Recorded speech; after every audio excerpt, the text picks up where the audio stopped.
Today we're going to talk about why tight and hypertonic pecs happen and a couple ways to fix it. So tight pecs limit you in two ways. The first way is they limit you in terms of the ability to get into horizontal abduction, so the ability to actually get your arm all the way back and up at landing. And the second way that tight hypertonic pecs limit you is the ability to get full layback. So not just external rotation, but actual posteriorly tilt at your scap itself. Having these greater ranges of motion is important because it's allowing us to apply that force to the baseball over a longer range of motion. So all else being equal, being able to apply that force over a longer range of motion is going to equal higher velocities. A couple ways that you can identify if you're somebody who might benefit from a little bit of extra pec mobility work are threefold. So the first thing is just a simple static posture assessment. So if you imagine you're holding two pencils, if the pencils are facing straight ahead, then you're good, you're in a neutral posture. If you're starting to see those pencils inwardly rotating about 45 degrees or even more in some cases, then that's one indicator that you might have tight pecs. From the side, a lot of times you'll see anterior tilt. So if you see those shoulders starting to roll forward, so you actually see the scap start to tilt forward, that's another sign of the pecs getting tight, starting to yank you forward. The third identifier, and again, this is more of a subjective test that we came up with rather than something more objective, is what we call the squeeze test. So basically a hypertonic muscle, when you're going to be applying a lot of pressure to it, that's not going to be very comfortable. So we're basically allowing guys to rate on a 0 to 10 scale how uncomfortable this test is. So all you're going to do, you're going to stand relaxed with your throwing arm, take your opposite hand, get up into your armpit, and take that thumb right into that meat of your pec minor, and you're going to squeeze as hard as you can. So I have pretty good grip strength. I'm squeezing as hard as I can, and this doesn't even register as at all uncomfortable or painful for me. But what you'll see in guys who do have tighter pecs and they do carry a lot of tension in those muscles is that this is going to be anywhere from a 4 to maybe an 8 out of 10 pain. So if you're a guy who this is not completely pain-free, you're a guy who might be able to benefit from some of the mobility exercises that we're going to show you right here. So most coaches and most athletes typically address this issue in two ways. The first way is that they just completely avoid any heavy upper body training altogether. And this can work in terms of preventing those muscles from getting really tight and hypertonic, but this isn't ideal. The second way is that they'll just take something like a lacrosse ball or a tennis ball and they'll roll up against that on the ground or up against a wall. This also isn't ideal, which we'll get into in a second. To understand why never training your upper body heavy isn't ideal, we need to talk about the length versus strength relationship. So to make this point, I like to use Untitled Chapter as a good example because he's a guy who not just has extremely strong pecs and extremely strong upper body.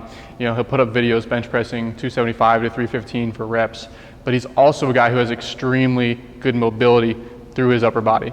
So he really gets into those fully lengthened, horizontally abducted positions at landing. He really gets his scaps back and gets a good pec stretch through his upper body.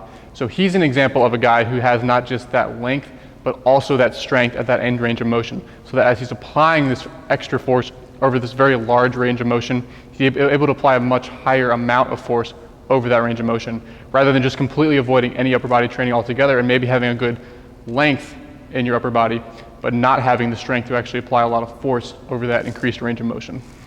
In terms of actually addressing this issue and how we address it with our athletes, the first step in restoring that length and reducing that tension in your pecs is ideally you would have a manual therapist on hand. You'd be able to go get dedicated active release work on those tight hypertonic tissues. Now this is the ideal situation, but we understand it's not a realistic situation for most people. So we're going to show you a couple alternatives and one of our key substitutes for active release work that you can actually do on yourself. Here we're showing what's called the pec barbell smash. So this is a great active release technique you can do on yourself before you lift, before you throw. So we're just going to wrap a ball with a voodoo floss band or an ace bandage around the top of the barbell and start with about 5 or 10 pounds on the bar. Place that ball in that top corner, so right on that pec minor, and use the opposite hand to balance the bar. From here you're just going to relax into that position as it gets more comfortable, going through internal and external rotations and trying to go overhead with your arm. Once we've gained that range of motion and reduced that tension in your pecs with the active release work, now it's about reinforcing that range of motion with our actual strength training. So as a general guideline, at least 50% of your upper body pressing movements should be through a full range of motion. So they should take your pecs to a slight stretch at that bottom position. So you should get a stretch at that bottom without the shoulders rolling forward.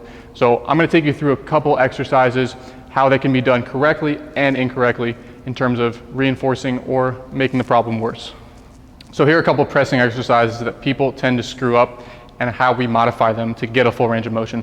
So on both the dumbbell bench press and the push-up, you'll see that I'm stopping just shy of that full range of motion, only going to about 90 degrees at the bottom of those movements. So simple modification on push-ups is elevating the hands on handles and regulating the depth so we're getting a full pec stretch. Same thing on the dumbbell bench press, setting the scaps down and back to prevent the shoulders from rolling forward at the bottom, and again, getting that nice pec stretch at the bottom and firing out of that end range position.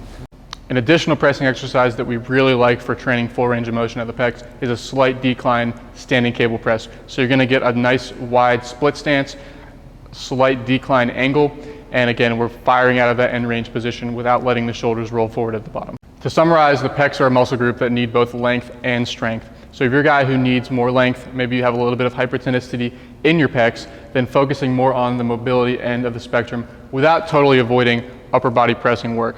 So once we've regained that mobility, we want to reinforce it with our strength training, with at least 50% of our pressing movements happening through a full range of motion.